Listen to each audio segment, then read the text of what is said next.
Welcome to Mystic Realms Recap. Links are in the description below. Please show some love of the author and me. On to the show. Time to go, Lady Aviana said as she looked at her warriors who all had smug looks on their faces. Clearly, they had taken a lot of spoils in this battle, and this made the orc chieftain very happy. The teenagers looked at these orcs with great curiosity because they didn't know where they had come from. They thought that they were the inhabitants of the Amerian kingdom who suddenly appeared to take advantage of the battle that was being waged between them and the monster army. Of course, Lux didn't bother to correct this misunderstanding because the orc army was one of his trump cards. Only the members of Heaven's Gate knew of the secret, and none of them would be stupid enough to tell this secret to others. As the orcs left the battlefield, Lux went to talk to his master in order to escape as well as the Dragonborns, who were hounding him like a plague. Fortunately, the old halfling was enough of a deterrent to prevent the members of the Crystal Palace from coming close to them.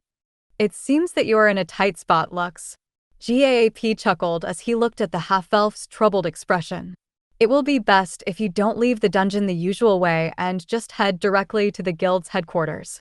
From there, the two of us can go to the Necromancer's ancestral grounds so that you can become a ranker. I saw the notice that rankers are now allowed to enter this domain. Well, that doesn't matter because you have a way of bringing people here and bypassing certain rules. The old halfling gave Lux a knowing smile before giving the members of the Crystal Palace a sidelong glance. Before that, Master, can I visit the Dwarven Kingdom of Guellivan first? Lux asked. I've been meaning to meet my old friends and see how they are. It has been a long while since I saw them, and I'm afraid that the longer we don't see each other, the more they will come to hate me. Gaap frowned, but didn't make any moves to forbid Lux from doing what he wanted. Well, I think it's fine, Gaap replied after pondering for a few moments. The entrance of the ancestral ground will not appear until the next new moon. At the very least, you should return to the guild headquarters within 2 weeks. That will give us enough time to visit the ancestral ground and allow the world to give you its blessing. Lux nodded and thanked his master for being understanding. After saying what he wanted to say, Gaap disappeared from where he was standing and returned directly to their guild's headquarters in the outer reaches. Lux, on the other hand, told his guild mates his plan, and all of them agreed that the half-elf should lay low for a bit. I'll head to Leaf Village as soon as I can, Kai said through their guild chat. Unlike you, we will have no excuse when they don't find us at the entrance of the gate of the domain. It will be best to not raise anyone's suspicions. I will return to Karshvar Draconis and complete my ranker quest, Cephas commented. I also need to sort out the rewards I got from this mission. The same goes for me, Gerhardt stated. I will take my ranker quest as well. Kai and Keen had also reached the peak of the initiate rank during the battle, fulfilling the requirements to take the ranker trial and ascend to the next stage of their growth. Just like Gerhardt and Cephas, they also wanted to become stronger so that they would be one step closer to revealing their guild's name proudly to the world without fearing the consequences that would happen afterwards. Perhaps Gaap also wanted this to happen, so he made his appearance in order to let everyone know that he was affiliated with Lux, and his guild was also under his protection. After finalizing their plans, Lux talked to Einar and Val, who had been two of his steadfast allies during their conquest of the sacred dungeon. We'll meet in a month's time, Einar said as he patted Lux's shoulder. By then, I will have become a ranker. Before I forget, my father wanted to invite you to our kingdom to talk about expanding the cooperation of our alliance. My sister also wants to meet you. She's still single and of marriageable age. The half-elf only smiled as he gave Einar the "Are you going to use honey trap on me? Sorry, I already have 2 beauties by my side" gaze. The barbarian prince wasn't aware what the half-elf was thinking, and he simply took Lux's smile as his silent acceptance to his offer. Although everyone knew that the half-elf was already engaged with Iris, it was not uncommon in their world for one man to have many wives. Even though his sister couldn't become Lux's first wife, becoming his second wife was good as well. I will also be a ranker the next time you see me, Val stated. One more thing. Even though I don't have a sister, I have a beautiful cousin. Do you want me to introduce you to her? The half-elf was very tempted to spit on the spider boy because he was able to say all of those things with a straight face. However, since Val and him had shared many battles together, the red-headed teenager squeezed the words, "I'll think about it," in order to not hurt the other's feelings. Jasper and Enlil also talked to Lux and thanked him for helping them clear the mission. After seeing what the half-elf was capable of doing, both of them decided that it would be more advantageous if they remained on Lux's good side than to offend him. Half an hour later, everyone decided to leave the dungeon after a short rest. Although they were tired and suffered injuries, they all had smiles on their faces knowing that they were able to accomplish the mission that was given to them by their kings. Even Prince Cyrus looked happy because he was able to gain a lot from this expedition. One by one, the teenagers left the Gate of Famine and reappeared at the Gate of the Fallen, where the rankers and envoys of the different factions were waiting for him. Or gave Lux a sidelong glance before he, too, left the Gate of Famine. The Dragon Prince wanted to tell the Saints to capture Lux as soon as he exited the dungeon, so that they could bring the half-elf to the Crystal Palace as a guest. They had many questions for him, and this was the only way they could think of in order to get the answers they were looking for. Lux sighed after everyone had left.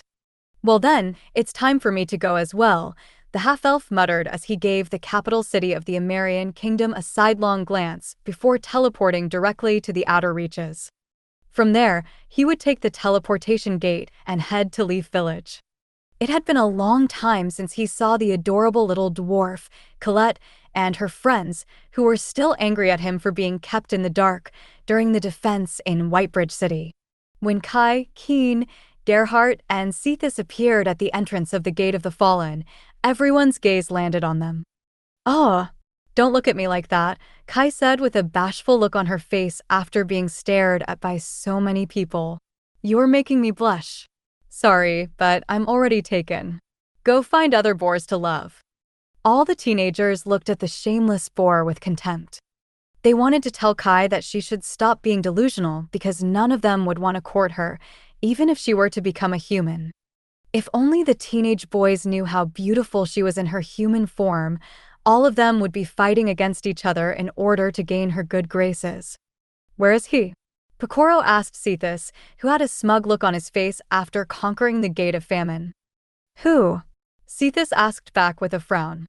"Don't play dumb with me, you numbskull." Picoro flicked Cephas' forehead, making the latter cry out in pain. "I'm talking about the half-elf." "Gerhardt, my uncle wants to talk to you," Cephas said as he massaged his forehead. "Not him, you idiot." Picoro was so close to slapping the annoying dragonborn for trying to play the fool in front of him. "I'm talking about Lux." Cephas gave his uncle a look filled with injustice before giving his reply. "He said he wanted to talk to Great General Sherlock and Great General Watson for a while," Cephas replied. "I don't know what he wanted to do, but that is none of my business." "None of your business? Aren't you supposed to be watching over him because you are his supervisor?" "Now that you mention it, you're right, uncle. Well, it doesn't matter. There is only one exit out of this domain, and this is it. He will not be able to go anywhere unless he wants to stay inside the domain of the Fallen forever." Picoro snorted, but he knew that Cephas was right. There was only one exit from the domain, and sooner or later, the half-elf would have to leave it, unless he wanted to stay inside the domain forever. Of course, they were not aware that Lux had plenty of other alternatives which allowed him to bypass this rule. Since they couldn't do anything but wait, the members of the Crystal Palace no longer pestered Lux's friends and allowed them to leave the cavern. "Father, Sir Maximilian, did you find anything interesting in that ruin?" Lux asked the two saints who had finished their exploration of the ruins inside the domain of the Fallen. "We did find something interesting, but we can't do anything about it right now," Maximilian replied. "A special key is needed in order to open the gate inside the ruins, and even using our full power is not enough to create an opening. Because of this, we decided to leave since there's nothing else to do inside the domain." "How unfortunate," Lux commented. "By the way, the final gate of the apocalypse will open in a month's time, and C-rankers and below are now allowed to enter it." "Really?" Maximilian chuckled. "That's a good thing then. When they arrive here, They will not find anything of importance unless they want to bring grass and tree leaves back to their kingdoms. The two saints had returned to Barbados Academy and were leisurely having an afternoon snack together. They still hadn't sorted out the spoils that they had taken inside the domain of the fallen because there were a few things that they needed to do first. It would look suspicious if they didn't meet with the representatives that they had sent to the domain of the fallen, so they decided to put the sorting aside and wait for the triumphant report of the conquerors that finally cleared the gate of famine. "I'll be lying low until the gate of the apocalypse opens," Lux stated. "It might even be possible that I won't enter it and head to other places instead. There are a few places that I've been meaning to visit, but haven't had the opportunity to do so yet because of the domain of the fallen." "That's a good idea," Alexander commented. "You've been stirring a lot of waves ever since you returned from Elysium. Disappearing from the public will benefit you in the long run." "I agree," Maximilian nodded. "By the way, where are you planning to go? I've heard from Kai that you are very close to the dwarves in a place called Leaf Village. She added that you even have a statue there. Is that true?" "Yes, Sir Maximilian," Lux replied. "Leaf Village is the beginner's village where I first appeared in Elysium. It holds a special place in my heart. Due to the fact that he couldn't appear in the human lands because he failed to pass the trial in Wildguard's stronghold, Lux was sent to Leaf Village by Ariel in order to help him embark on the journey that had been delayed for a very long time." "Be careful," Alexander commented. "You don't have to go to the Gate of the Apocalypse unless you absolutely have to. I can send people in your stead. We have a few rankers who have been itching to check out that domain for a long time now. This will be a good opportunity to let them have some fun." Lux felt relieved because for him, the Gate of the Apocalypse wasn't his priority. After meeting with Colette and the others, he would then accompany his master to the ancestral lands of the Necromancer in order to become a ranker. After that, he planned to visit the Kingdom of Agartha, which was located near the core of Elysium. Although he didn't want to admit it, the young lady whom he met once in that very dark place lingered in his mind. A part of him felt that what he saw was only a dream, but the other half insisted that everything that happened was real. Because of this, Lux wanted to go to Agartha in order to help that person and, if possible, bring her to a place with light, allowing her to leave that dark place that served as her prison. With these swirling feelings inside his heart, the half-elf entered the teleportation gate inside his guild headquarters that allowed him to instantly appear in Leaf Village, where the village head, Sedwin, was waiting to give him some good news. When Lux arrived in Leaf Village, the first thing he noticed was how different it was since the last time he saw it. More structures had been built in the surroundings, with some of them even being 3 stories tall. "Puh. You're right, Aeko. Leaf Village is starting to look more like a town than a village." The half-elf felt happy about these changes because Leaf Village held a special place in his heart. The half-elf was about to go find Grandma Annie in her candy shop when he heard someone calling out to him from behind. "Lux, my boy. You're finally here." The red-headed teenager couldn't help but smile after seeing the village head, Sedwin, running towards him with an excited look on his face. "I've been waiting for you for a long time," Sedwin said. "I know you're busy, but you should find some time to visit us from time to time." "I'm sorry, Sir Sedwin," Lux replied. "Things have been quite hectic on my side that I haven't been able to find the time to visit. Don't worry, I'll do my best to pop in here once in a while moving forward." Sedwin nodded before dragging the half-elf towards the west gate of the city. There, he found a large building that he hadn't seen in the past. It was none other than a barracks that could house at least 500 people and their mounts. "Monsters no longer attack the village due to the Guardian Crystal, so we can now focus our attention on expansion," Sedwin explained. With Commander Thorum's approval, the village guards have been promoted to the riders of Leaf Village. This barracks was built so they can train, as well as master the techniques they need so they know how to be efficient dwarven riders. Currently, we are sending people to the Savage Lands to accompany Cadmus, Draconian Kobold, and Sid.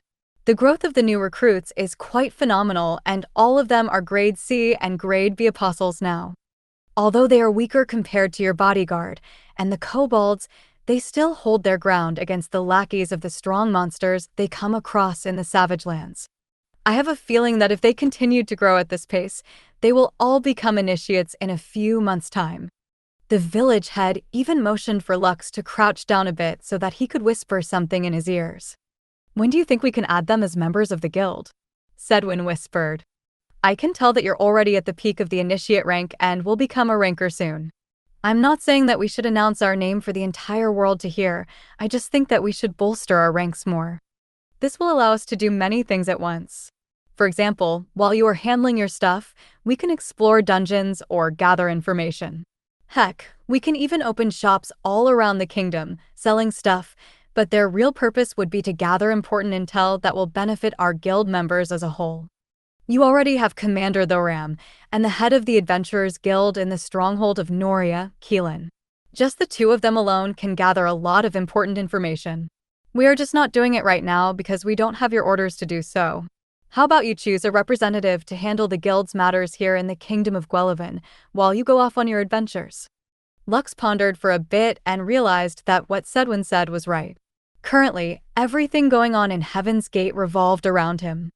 Wherever he went, his guild members would follow. Since he was the guild master of the only mythical guild in the world, his members' actions were limited because they had no idea of what the half-elf envisioned for the future. I'm sorry, Sir Sedwin, Lux said with a bitter smile. I hadn't thought that far. You are right, we need to expand our guild's operations, even when I'm not around. So, what do you think? Who should I choose to become the representative of Heaven's Gate here in the Kingdom of Guelvin?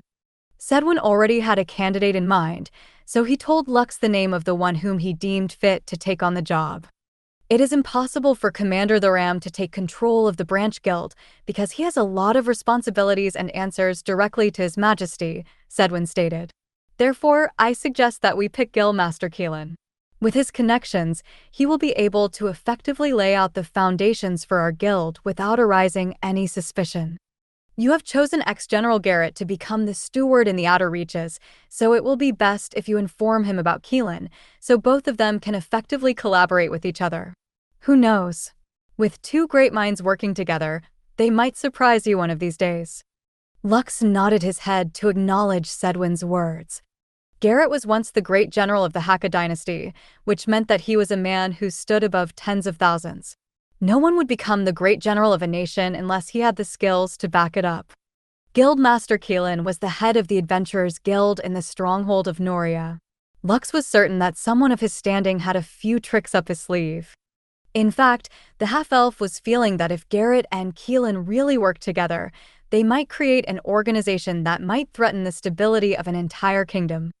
They're not going to launch a coup d'etat, right? Lux thought.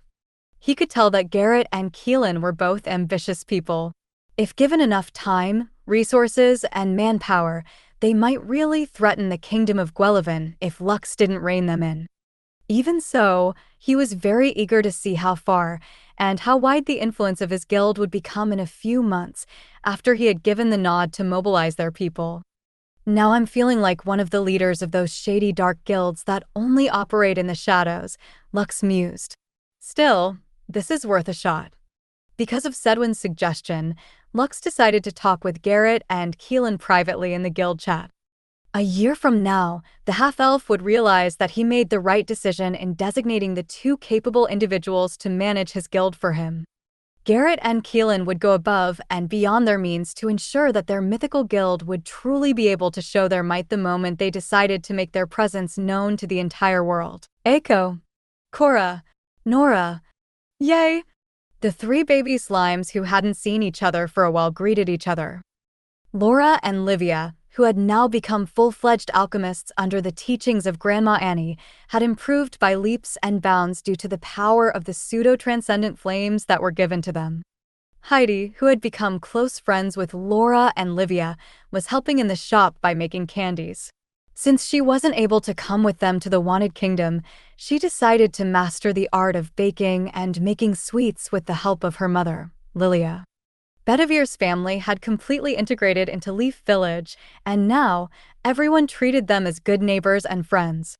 Grandma Annie, you're looking a lot younger now, Lux said with surprise. Did you eat something good?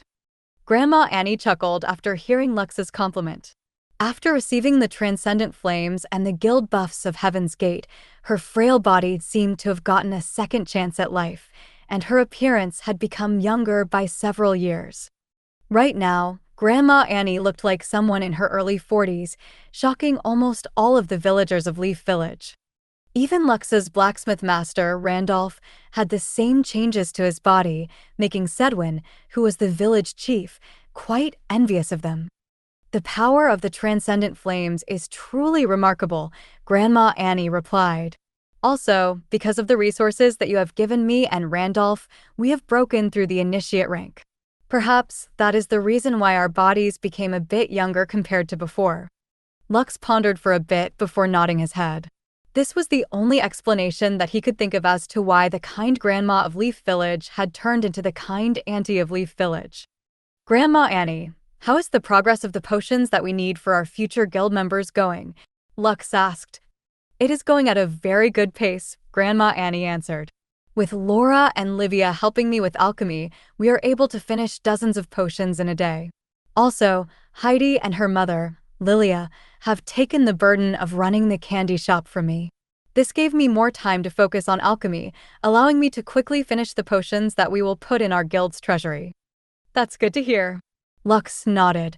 I'll be going to the capital city of Iranwen soon. Do you need something from there, Grandma? S/N. Iranwen is the capital city of the Kingdom of Guelevin. Grandma Annie didn't answer right away. Instead, she glanced at her two apprentices, who were busy crafting stamina pills. If you can get us an advanced alchemy book that contains advanced pill and potion recipes, it will help us greatly, Grandma Annie replied. And if possible, get us high-quality cauldrons as well. My cauldrons here are old, and I want to give Laura and Livia new equipment. Consider it done, Grandma. Thank you, Lux. Grandma Annie then handed the half-elf a small pouch containing several candied fruits of various colors. Heidi and Lilia made these candied fruits a few days ago, Grandma Annie stated. Take them with you. You're going to meet with Colette and the others, right? Make sure to greet them on my behalf as well. Lux happily accepted the candy pouch from Grandma Annie and took a red-colored candied fruit from it, tossing it inside his mouth. Delicious. Lux wasn't able to help but praise the candied fruit that was made by Heidi and her mother, Lilia.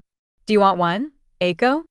Aeko nodded and crawled on Lux's shoulder to make it more convenient for her papa to feed her the candy. Just like the half-elf, Aeko loved the taste of the candied fruit and asked Lux to give her some more. Seeing this, Grandma Annie chuckled and procured one more pouch of candied fruit from her storage ring. I'm afraid that Aeko will finish up all those candies before you meet your friends, Grandma Annie commented as she handed the pouch of candies in her hands. Here, give this to Colette and the others. Thank you, Grandma. Lux accepted the gift because he shared the same opinion as Grandma Annie. I'll be going now. If you need anything, just tell me in the guild chat. Bye-bye, Big Brother Lux, Laura said with a smile. Bye-bye, Aeko. When you come back, make sure you bring us souvenirs as well. Livia grinned. Bye-bye. Nora and Cora waved at Lux and Aeko and bid their farewells. Aeko also waved at her friends with a smile as she also bid them goodbye. Bye.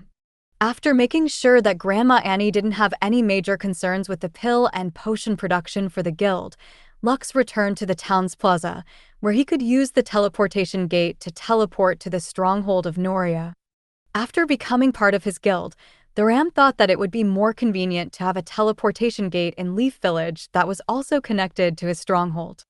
Because of this, the coordinates for the stronghold of Noria had been added to the teleportation gate of Leaf Village, allowing those who had received permission from the commander of the stronghold to instantly teleport into his territory. Stronghold of Noria. Keelan, the guild master of the Adventurers Guild in the Stronghold of Noria, was already waiting for Lux's arrival. After being given the authority to manage the affairs of Heaven's Gate in the Kingdom of Guelevin, Keelan didn't waste any time and ordered one of his most trusted subordinates to create a guild known as Ars Goetia. This was the name of the proxy guild that Lux and his comrades used whenever someone asked them for their guild's name. Since they couldn't casually say, "Oh, I'm a member of Heaven's Gate. Have you heard of us?" You haven't? Well, I don't like to brag, but we are actually the only mythical guild in the world. The moment they say something like that, thousands of people would immediately pester Lux's guild members for the opportunity to join their guild. Of course, if those with malicious intentions knew about this, they would do everything in their power to take over their guild by any means necessary.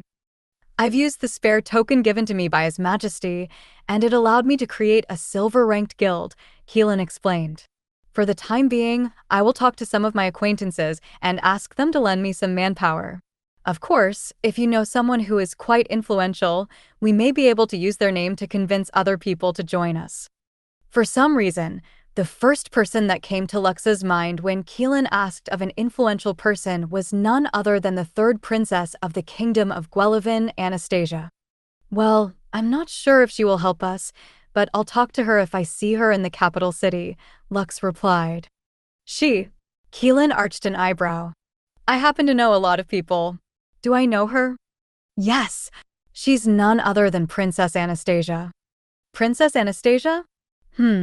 She has her own faction, so having her as one of our supporters will definitely help us in the long run.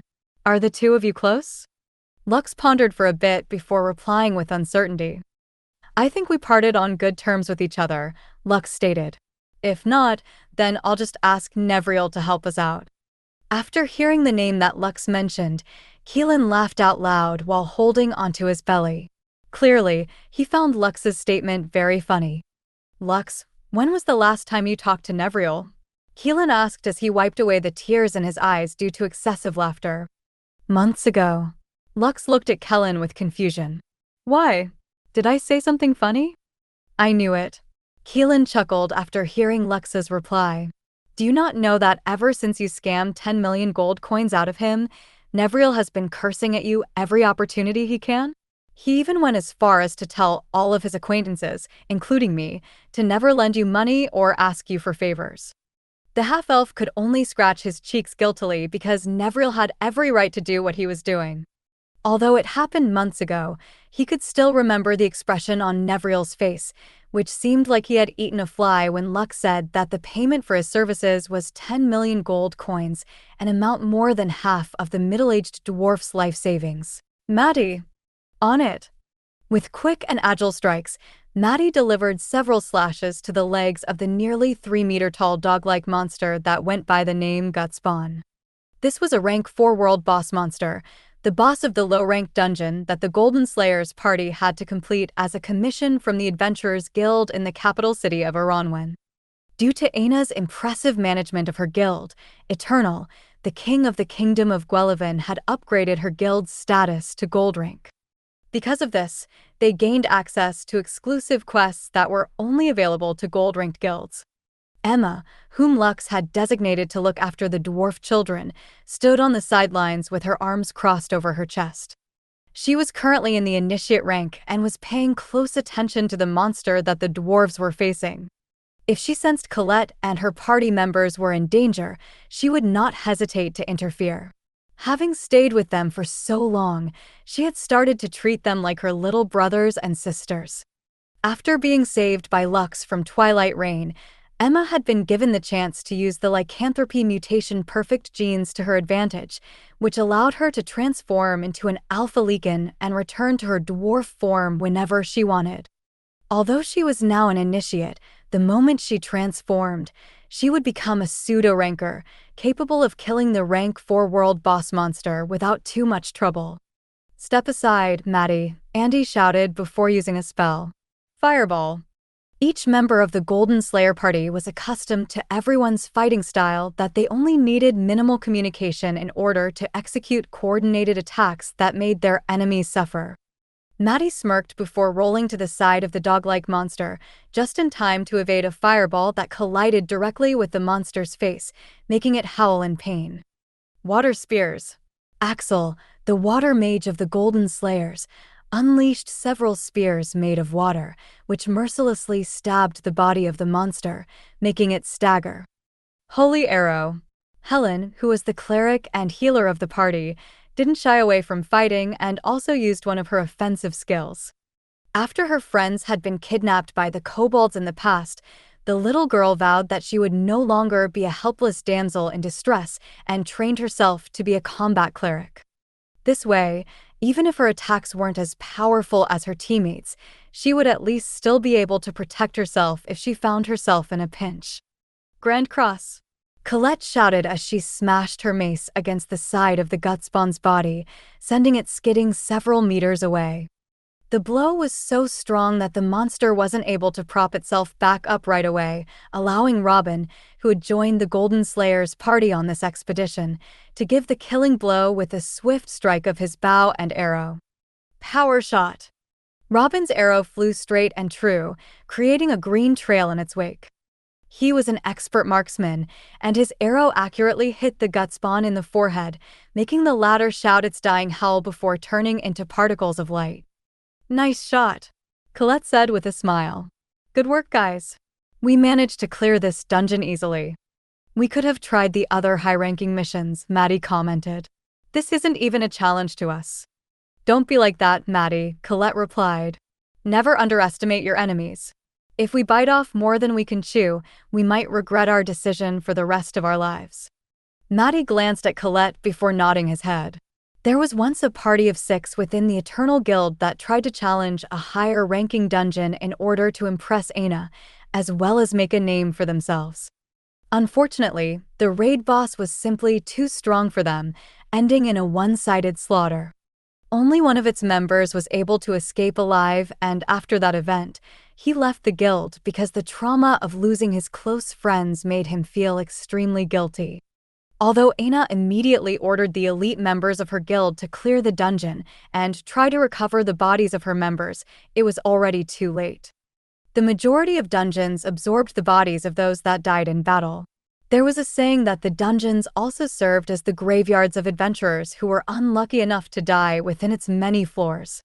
Good work, everyone, Emma said as she clapped her hands, praising the dwarf children for their incredible teamwork. I just received news from you-know-who, and he said that he will be coming to meet us soon. Do any of you want to meet him after we leave the dungeon? Colette brightened up after hearing Emma's words. However, this only lasted for a brief moment before a pout appeared on her face. Sister Emma, tell him that we are going to meet him tomorrow, Colette replied. I want to make sure that I'm ready to face him. Maddie, Andy, Axel, and Helen all nodded their heads in agreement. They were Lux's first friends in Elysium, and they were very dear to him, just as he was dear to them. However, the previous incident where he faked his death made them incredibly sad because they only heard about it a few days after the half-elf died. Because of this, they held a grudge against Lux for not trusting them enough to keep his secret. After collecting the boss drops, the Golden Slayer's party left the dungeon and returned to the outside world. Currently, they were in the dungeon town of Wisptree, where a giant tree was located. This tree was also the entrance to the dungeon. The dwarves had built a town around it, making it one of the centers of trade in the kingdom of Guelvin. As soon as the Golden Slayers left the dungeon entrance, they were greeted by someone who made Colette and Helen run toward her in order to give her a loving hug. Aeko, Colette, Helen. The baby slime jumped off the head of the Black Knight, who was standing near the entrance, waiting for their return from the dungeon. Naturally, this Black Knight was none other than Diablo, who was now equipped with a pseudo-legendary armor crafted by Randolph, according to Luxa's suggestions. I missed you, Aeko. Colette lovingly rubbed her cheeks against the baby slime's body, making Aeko giggle. Me, too, Helen said as she gave Aeko a kiss on the cheeks. Miss you, too, Aeko replied as she too kissed Colette's and Helen's cheeks, making the hearts of the two dwarves melt into puddles. Diablo? Maddie stood in front of the Black Knight, who gave him a very familiar feeling. Diablo raised his hand and lightly rubbed the dwarf boy's head, making the latter smile. It has been a while, Maddie, Diablo said. Why, you can talk now? Maddie gasped in shock after seeing the drastic changes in Lux's firstborn, who had fought alongside him in the past.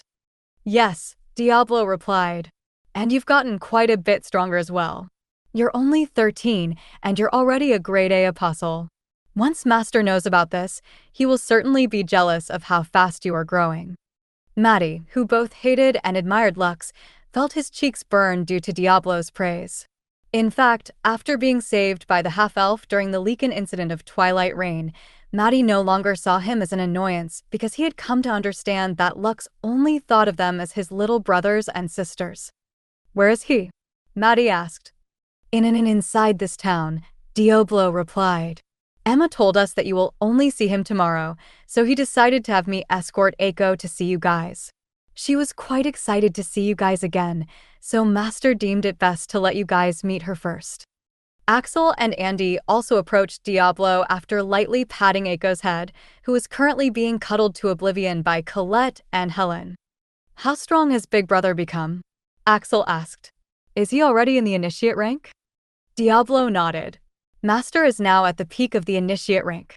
After finishing his business here in the Kingdom of Guelphin, he will go on a pilgrimage in order to receive the world's blessings and become a ranker. Tell him that we will catch up to him soon," Andy stated. "Next time, the ones who will be saving him will be us and not the other way around." Diablo chuckled after hearing Andy's reply. He didn't say that his master didn't need to be saved by them because he had so many powerful guardians to ensure his safety. On the contrary, he even encouraged the dwarf children to become stronger so that one day, there would come a time when they would be able to save Lux if he happened to fall into danger, which he and the rest of his undead comrades were unable to prevent. Even those who stood at the peak of the world like saints needed someone to rely on during times of great difficulty. Diablo firmly believed that Colette and the others were fated to play a role in his master's journey in this world. Since that was the case, he decided to pass the dwarf children's messages to his master, who was now smiling inside his room as the red-headed teenager listened to Maddie's, Andy's, and Axel's determination to surpass his rank. Somewhere in Wisptree Town. "Is the target really in this town?" a dwarf, wearing a black robe covering his face and entire body, asked. "We have confirmed that Aina's little sister is here," a merchant replied. "I never thought that I would live to see the day when the guild master would send one of his slayer candidates to personally deal with a mere grade A apostle. This just proves how important this mission is," the black-robed dwarf stated. "Although it is beneath me to kidnap a brat, orders are orders." The merchant nodded his head. The Slayers were an elite assassination group belonging to Twilight Rain, and all of its members were composed of rankers. This was the group that Scarlet, who was sent to assassinate Lux in the past, wished to be a part of. Aina had been getting a lot of attention as of late because of her multiple accomplishments in the Kingdom of Guelphin. Since she was a very talented individual, Twilight Rain had sent many envoys in order to poach her into becoming their partner in overthrowing the royal family's rule. However, Aina didn't want to be a part of it and rejected their offers. After nearly exhausting all means to make the young guild master agree to their request in a peaceful manner, they decided to resort to drastic measures, such as kidnapping Colette and using her as a bargaining chip to make Aina agree to their demands. "Where is she now?" the black-robed man asked.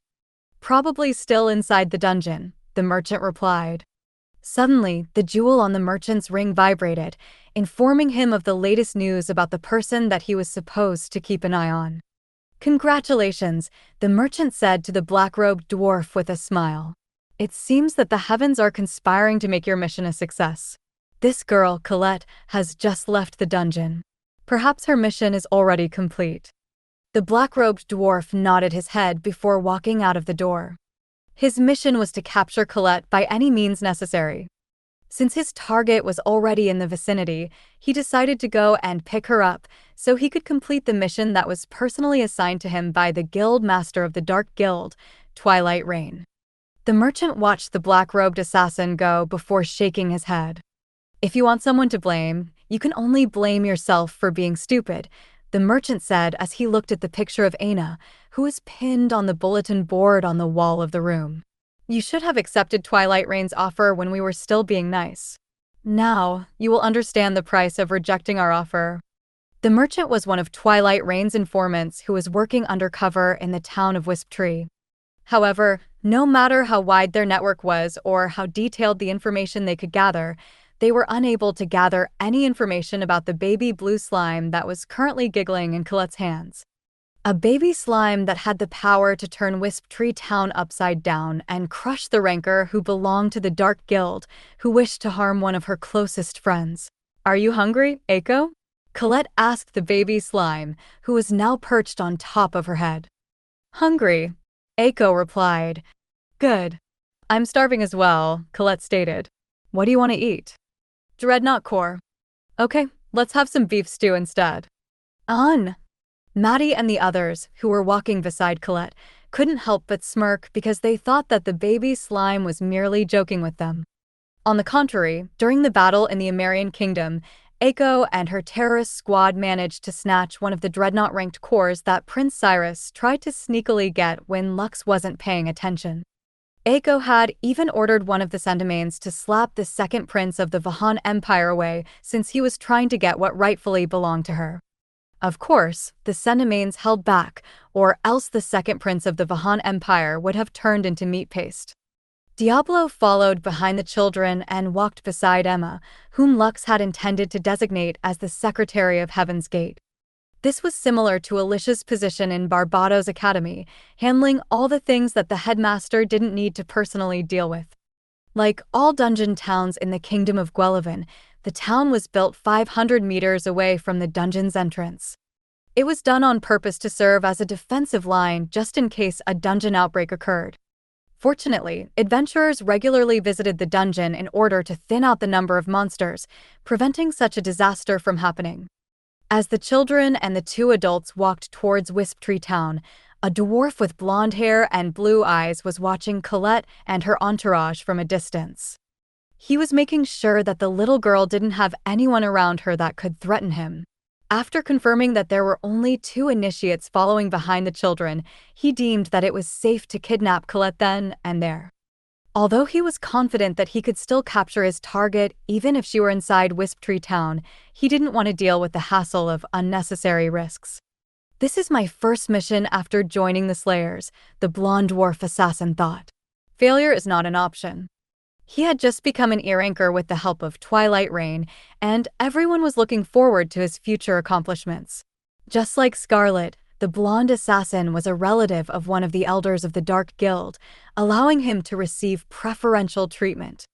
After making up his mind, the assassin walked towards his target in a carefree manner. If someone were to look at him, that person might think that he was some ordinary adventurer who was about to take his chances inside the dungeon.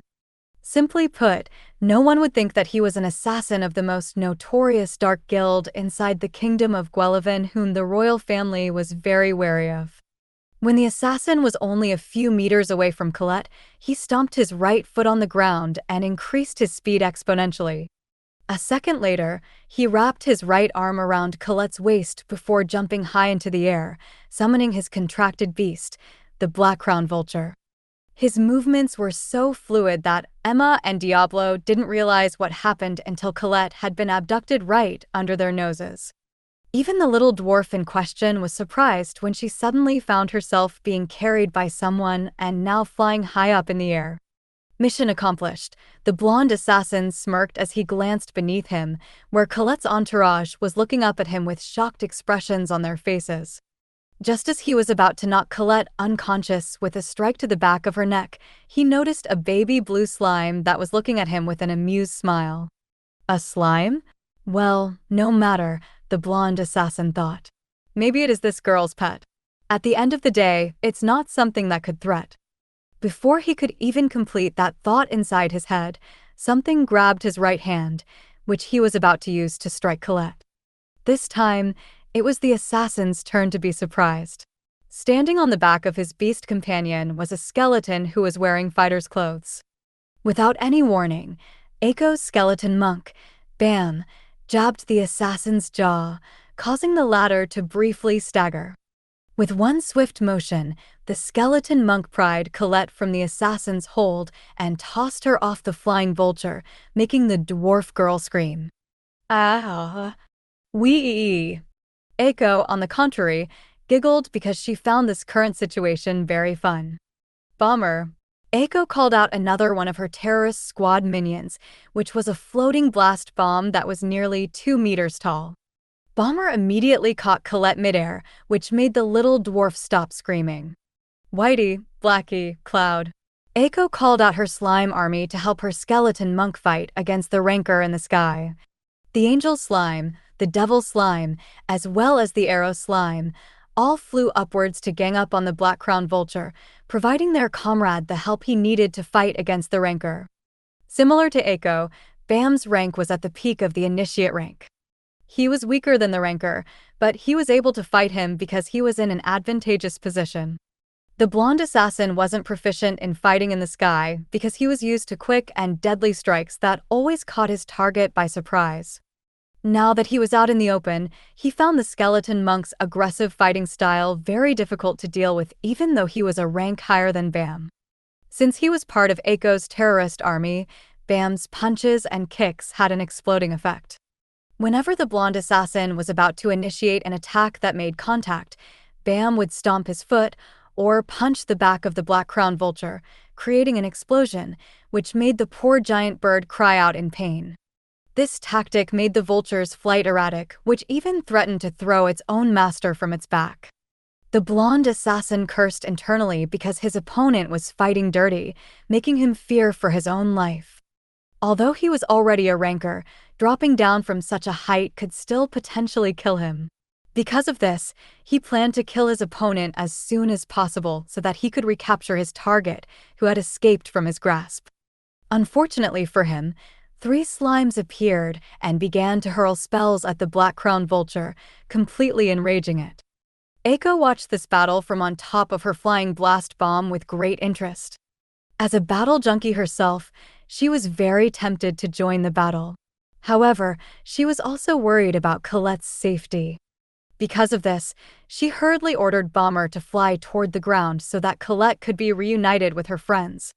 Only after the leader of the Golden Slayers party had safely planted both of her feet back on the ground did Aeko and Bomber fly back to the sky. Now that her fighting spirit had been fanned, the baby slime wanted a piece of the action and to end the battle with a bang. *T. Amir cursed internally as he tightly held onto his mount for his dear life. It was like the black crown vulture decided that enough was enough, so it began to spin midair. The vulture intended to shake off the skeleton bastard who was punching its back repeatedly as if it was its mortal enemy. If the vulture could only speak human language, it would have already screamed, "Why are you punching me? Punch Amir instead, you bastard." Alas, the black crown vulture couldn't speak human language, so it could only endure the one-sided beating of the skeleton monk on its back. To make matters worse, 3 flying slimes had appeared out of nowhere and began to attack it as well, enraging it completely. Just as the black crown vulture and its master, Amir, thought that things couldn't get any worse, Aeko and Bomber appeared on the scene, causing the mount and master pair to almost puke blood. Aya!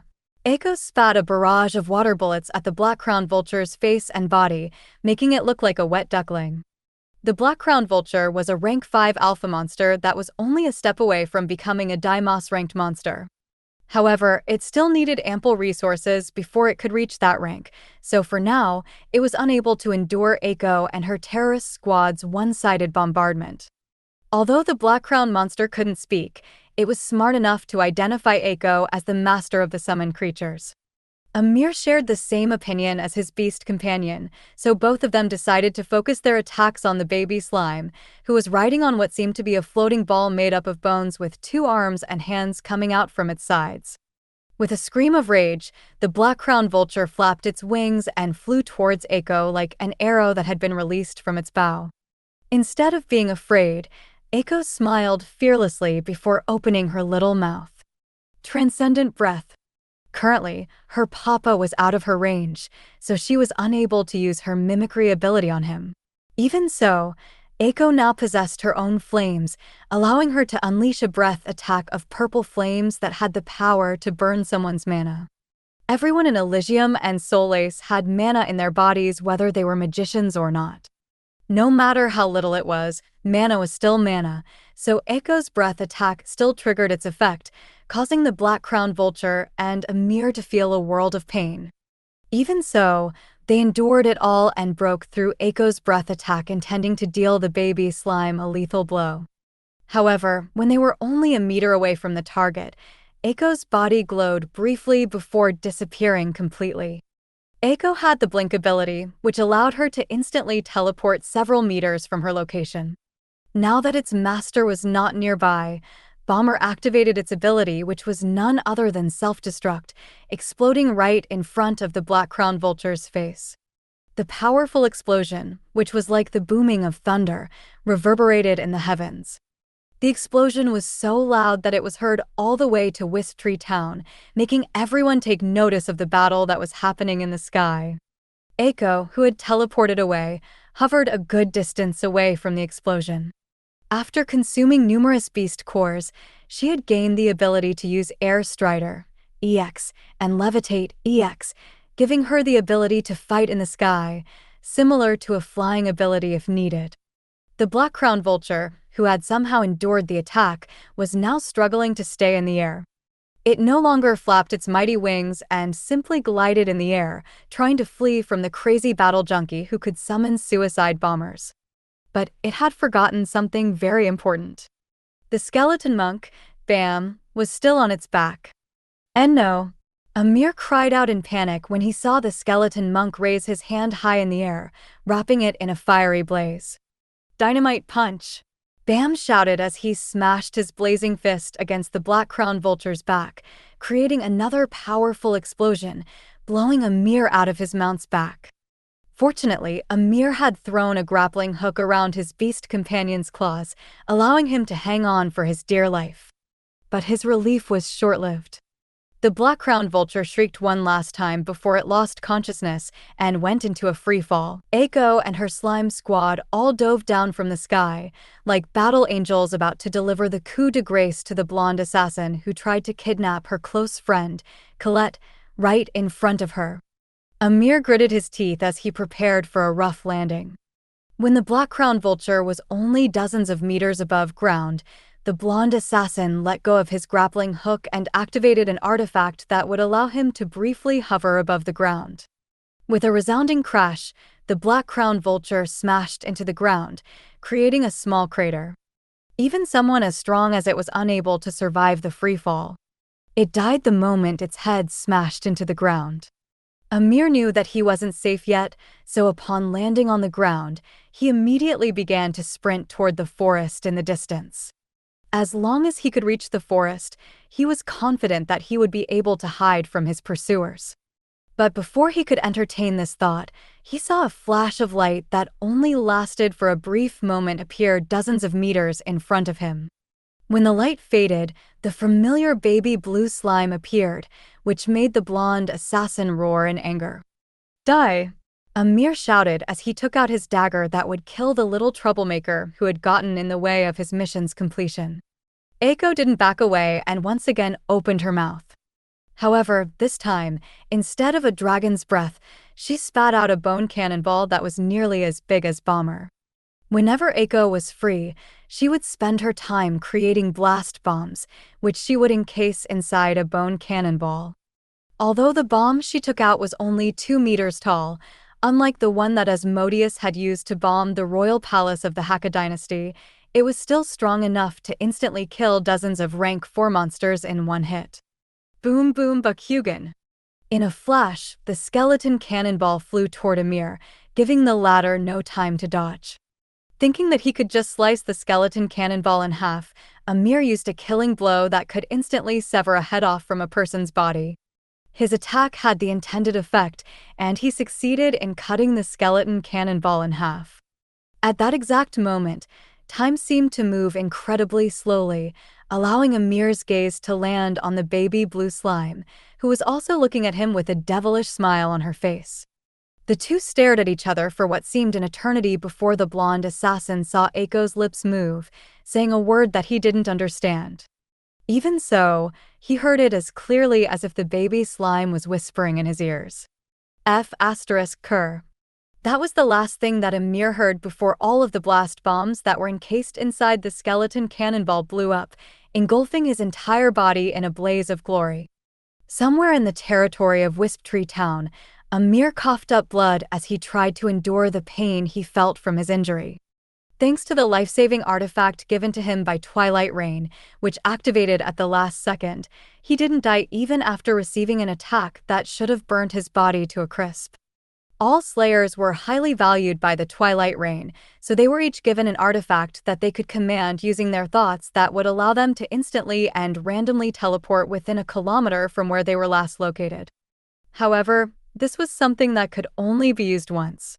Even if they were given the same artifact, it would no longer activate because it was a one-person use consumable.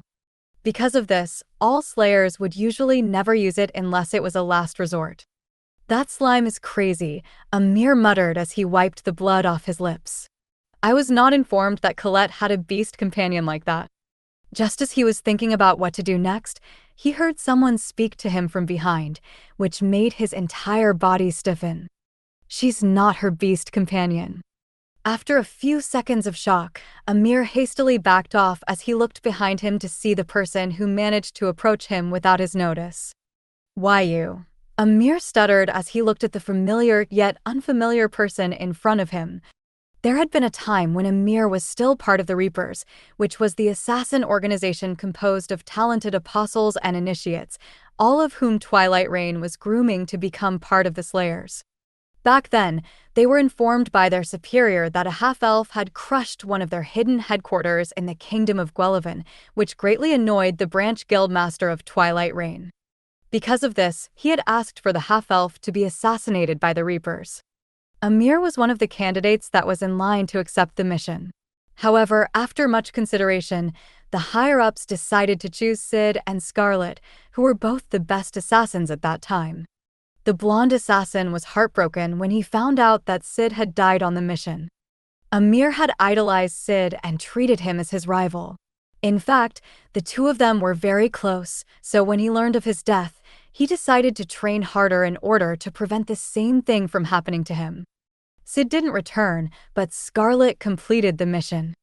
This was why the red-headed dwarf was given ample resources, allowing her to break through the ranks and become part of the Slayers a few months ahead of him. As for Lux, his poster hung in the mission hall of Twilight Rain, bearing a large X on its surface. Those who bore this mark were people who had been assassinated, so Amir was shocked to the core to see the only red-headed half-elf in the kingdom of Guelphin standing before him. "Why are Lux von Kaiser?" Amir asked. "The one and only," Lux replied as he gazed at the rancor with a devilish smile on his face. "You're supposed to be dead. Scarlet killed you." "You're right. I did die back then.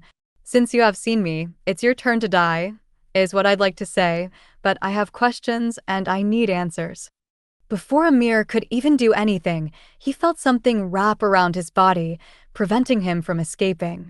The next thing he saw was a creature without a face who had wrapped him up with its tail, sealing his movements. Impossible. Why is an Argonaut-ranked monster here? Amir started to panic because he sensed how strong the faceless creature in front of him was. He understood that no matter what he did, there was simply no chance to escape from the monster who held him in place. Left with no choice, Amir decided to end his life by biting the poison capsule that was hidden in one of his teeth. But before he could do so, the faceless creature's clawed hand entered his mouth and casually tore out the tooth that contained the poisoned capsule, making Amir cry out in pain. Blood dripped down the corner of Amir's lips as his only way of escaping his current situation disappeared without a trace. "Kill me," Amir shouted. "No matter what you do, you won't get anything from me." "We'll see about that," Lux replied. The half-elf chuckled as he approached the assassin who tried to kidnap his very first friend in Elysium. Deep inside, he really did want to kill the blonde dwarf, but just like he told the other party earlier, he needed answers. He wanted to know who was targeting Colette and why she was being targeted. As long as he was able to find out the truth, he believed that he would be able to do something about it. "Shax, tickle him," Lux ordered.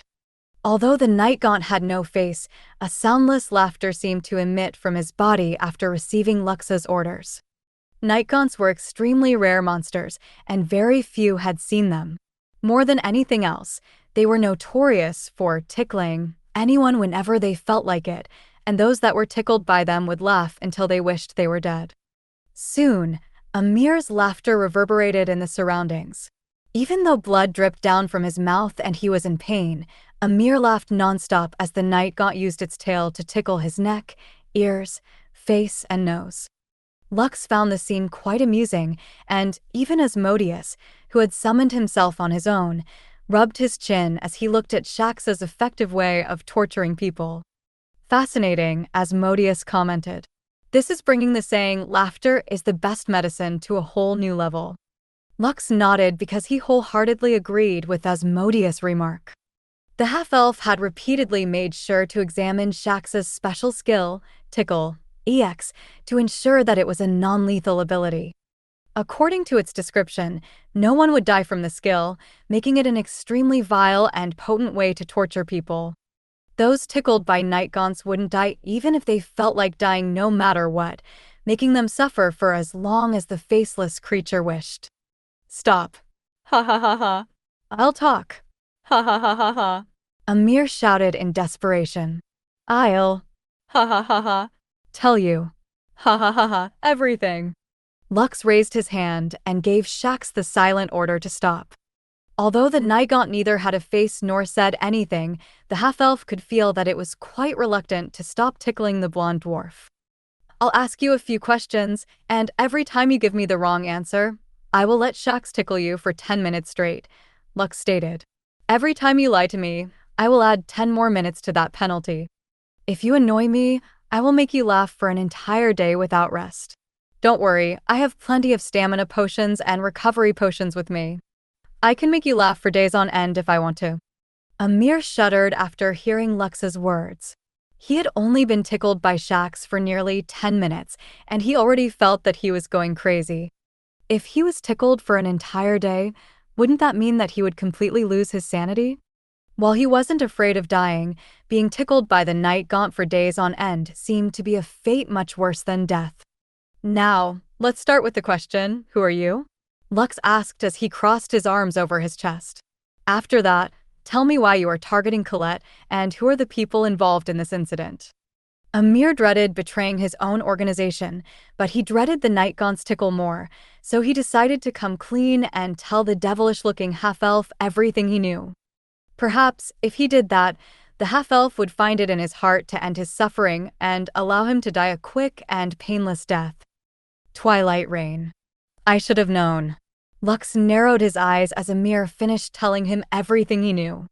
The blonde dwarf had already accepted his fate, so not only did he tell Lux why Colette was being targeted, he even told him the name of the individuals that were part of his organization who were stationed in Wisptree Town. Amir thought that as long as he made Lux happy, the half-elf would no longer torture him and give him a quick death. Lux closed his eyes to think for a few minutes so that he could digest all the information that the blonde dwarf had told him. Such a troublesome organization, Lux muttered after a few minutes of silence. He knew that even with his current strength, it was still impossible for him to deal with Twilight Rain, who had remained hidden in the shadows of the kingdom of Guelevin. Even the royal family, who had rankers and 2 saints at their beck and call, were unable to fully uproot this organization and end their tyranny once and for all. That just proved that this organization was not a pushover and that it would take more than a few tickling sessions in order to bring down all of their branch headquarters in the entirety of the Dwarven Kingdom. Kill me, Amir begged. Please, just kill me. Lux stared at the blonde dwarf whose lips were still bleeding from the injuries he received. Now that he had gotten everything he needed from Amir, the most logical choice was to kill him so that his secret would remain a secret. However, although Lux's hands were already dyed with blood, he found that killing the assassin would be a waste, so he summoned his coffin. Come out, Sid, Lux ordered. Immediately, the lid of the coffin opened and a black mist came out of it. When the mist gathered together, the once most talented member of the Reapers appeared in front of him. It can't be. Amir had received another shock after he saw someone that was supposed to be dead for the second time. Sid, you're still alive. Amir? Sid, who recognized the blonde assassin, couldn't help but gasp in shock after seeing someone whom he hadn't seen for a very long time. Among the Reapers, there was one person whom he considered to be a very close friend, and it was none other than Amir, who was currently wrapped up in Shax's tail with blood dripping from his mouth. Sid bit his lip as he lowered his head to look at the ground. He was having an internal battle inside of his head. The last thing he wanted to see was the death of his only friend when he was still alive, but after seeing Amir in the flesh, he understood the current situation. There was only one reason why Amir would appear in front of Lux, and that reason was none other than an assassination mission. Sid thought that Twilight Rain somehow discovered that Lux was still alive, which was why they sent his friend to assassinate him. Little did he know that his assumption was far from the truth, and the blonde assassin was only ordered to kidnap a dwarf girl as his first mission after becoming a slayer. After half a minute, Sid clenched his fist before raising his head to look at his master, Lux. "Master, I know that this may sound selfish, and it might even cause you great harm in the future," Sid said softly as he looked directly into his master's eyes, making sure that every word he uttered was understood. "But please, can you spare Amir just this once? I will talk to him and make him take an oath that he will not tell Twilight Rain that you are still alive." "Spare him?" Lux arched an eyebrow as he looked at the assassin who once tried to assassinate him along with Scarlet. "Yes, master," Sid replied. "Please spare him." Ever since he had revived Sid to become a damper, the handsome dwarf had dedicated his life to him, and he could tell how loyal the dwarf assassin was to him. This had been especially true ever since he allowed Sid to take his two sisters to Leaf Village so that they could be cared for by people who wouldn't put them in harm's way. Amir felt touched after seeing that the one he treated as his rival and friend was doing his best to save his life. Although he had already resigned himself to death, if there was a possibility to live, who wouldn't want to live? After what seemed like forever, Lux smiled and nodded his head. "Very well, if you can convince him to pretend that he hasn't seen me, then I'll let him go," Lux replied. "If he agrees, then I have a proposal to make." "A proposal?" Amir asked. "What kind of proposal?" "Become a double agent." "W what?" Lux smirked. "Become a double agent. You will become my mole inside Twilight Rain." "Are you crazy?" Amir couldn't help but shout after hearing Lux's proposal. "You want me to become your spy? You want me to betray my organization?" The half-elf nodded. "You have already betrayed your organization by ratting out the members that are stationed in Wisptree Town.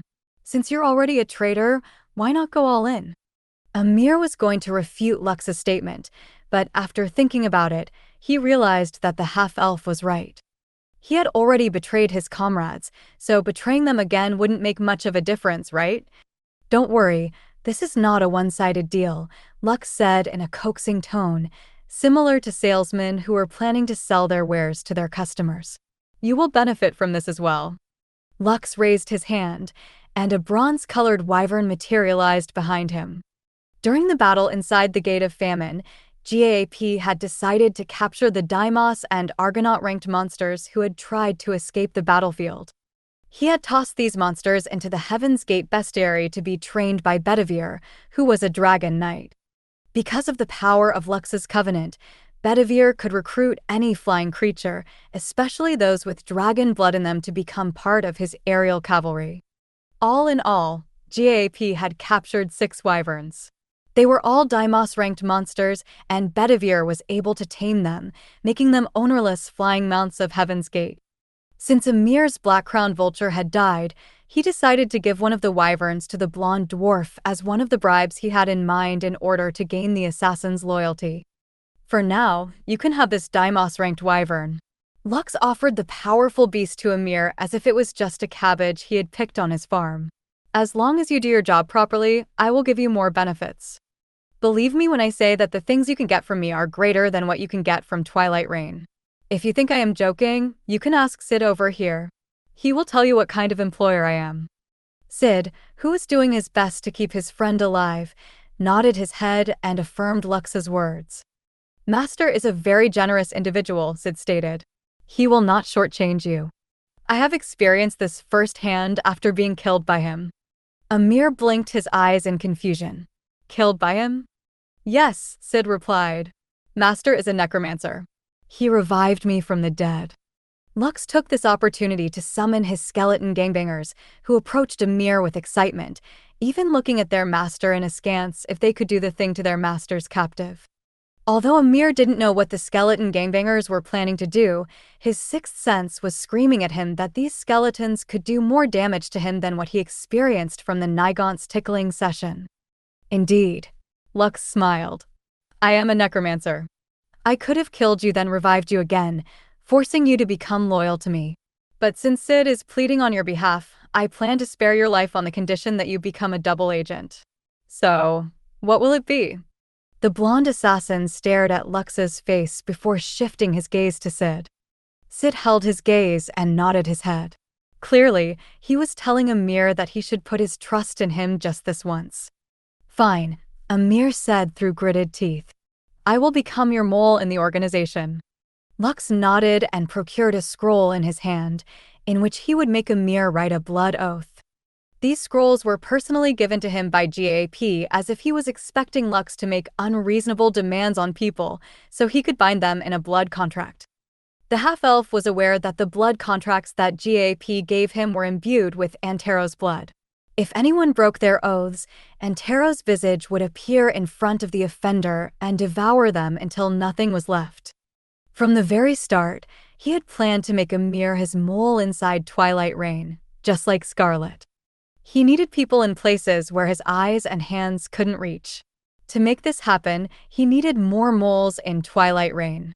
He needed agents that would inform him if the Dark Guild was planning to make a big move that could potentially harm those who were important to him. Since Twilight Rain, who was hiding in the shadows, was targeting his friends, he planned to do them dirty by turning their agents into his own agents. By doing so, he would slowly build the foundation that would help uproot them once and for all. Are you sure he can be trusted? Amir asked Sid, whom he hadn't seen for a very long time. Yes, Sid replied.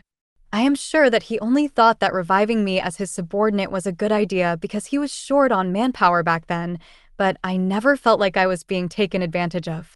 In fact, it is the other way around. It is me who has received a lot of kindness from Master. Amir had a complicated expression on his face as he gazed at the one person whom he wanted to surpass in Twilight Rain. He didn't even think that Scarlet was someone worthy of becoming his new rival because it had always been Sid whom he idolized in his heart. But how should I explain my failure to the organization? Amir sighed deeply. This is my first mission after becoming a Slayer. My track record would be ruined if I go back empty-handed. Lux, who had been listening from the side, thought of a good idea on how to save Amir from his current situation. In fact, the problem wasn't that big in the first place. All they needed to do was put the blame on someone else. Usually, when you assassins are given a mission, you're given a full report about your target, right? Lux asked. Amir nodded. That is usually the case.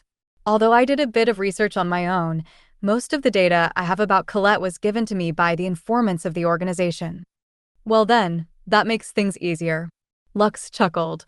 All we need to do is prove that your target has a bodyguard that far surpasses your rank, making the kidnapping attempt nearly impossible.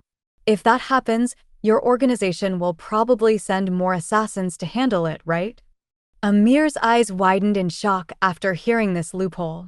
Indeed, if the high-profile target was guarded by powerful individuals, a single assassin would not be enough to complete the mission. Lux's case was special because his assassination mission had been a promotion contest between Sid and Scarlet. They were not working together and were even competing against each other. You speak the truth, Amir agreed. If we are planning to kill a high-profile target that is heavily guarded by strong individuals, the organization usually sends more than one assassin to kill them. In this case, my mission was only to capture Colette. Since the organization deemed that she didn't have strong bodyguards to protect her, they sent me, who had just become a ranker, to do the job. The half-elf then began to explain to Amir what reasons he could give his superiors to explain why he was unable to capture Colette.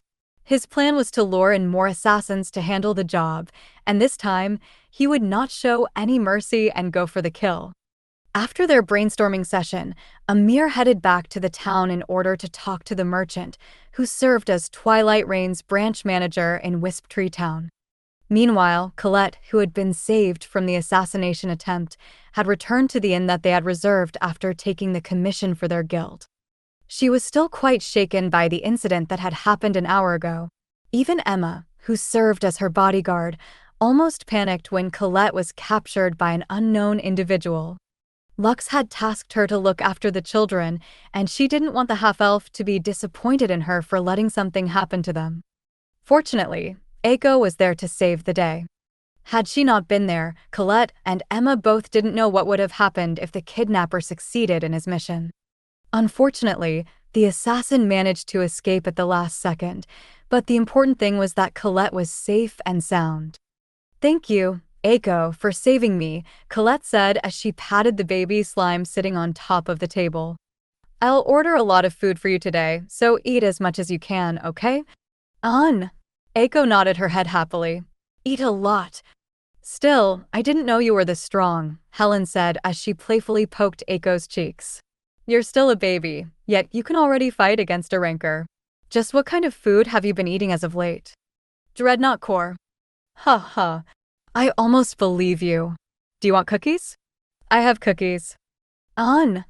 Colette and the others didn't believe that Aeko had been eating dreadnought cores because, for them, those kinds of monsters were something that they couldn't hope to defeat with their current rank. Although the baby slime was strong and their big brother was stronger, they only thought that Lux could, at most, fight against a Deimos-ranked monster even if he used all of his summons to help him. Robin, who knew a bit of Lux's abilities, also didn't think that the half-elf had what it took to fight against a dreadnought-rank monster. When his little sister, Anastasia, was captured, Lux tried to gather as many people as possible in order to save her because he didn't have the strength to fight against rancors. The Prince of the Kingdom of Guelphin didn't believe that Lux could have become that strong in just a short span of time. Having thought of this, he assumed that the half-elf told the baby slime to say that what he was feeding her were dreadnought cores, despite the fact that they were only low-ranking cores. "Here's your order." "Enjoy your meal," the waitress said as she placed the dishes on the table. Her gaze lingered on Colette for a brief moment before going to another table to take the customer's order. Naturally, her gesture didn't escape Diablo's gaze, but the latter didn't do anything and simply sat opposite Colette while paying close attention to their surroundings. It was not only Emma who felt frustrated when the rancor managed to kidnap Colette. As Lux's firstborn, Diablo knew how much his master treasured the little dwarves, whom the red-headed teenager treated as his little brothers and sisters. The Death Knight didn't think that someone would actually try to kidnap someone with him around, and it made him realize his shortcomings. While they were waiting for the food, the door of the tavern opened. A chubby young man, who was clearly a human, and a handsome dwarf, who was wearing a gray robe that covered his face, entered. Almost everyone focused their attention on the chubby human, whom they hadn't seen before. The Kingdom of Guelphin was not a place where people of other races could enter as they pleased because the control of their borders was very strict. As soon as Colette and the Golden Slayer party saw the chubby human, they immediately recognized him for who he truly was. Big brother. Colette almost sobbed after seeing the person whom she thought had died during the defense of Whitebridge Town. Maddie and the others also felt as if their tears were going to escape their eyes as the chubby young man walked in their direction with a smile. Even though he was wearing a disguise, they couldn't possibly forget the presence that the half-elf gave off when they were together. A presence that made them feel as if there was nothing in the world that could harm them as long as he was with them. Thank you for watching Mystic Realms Recap. Please like, share, and subscribe. Have a great day.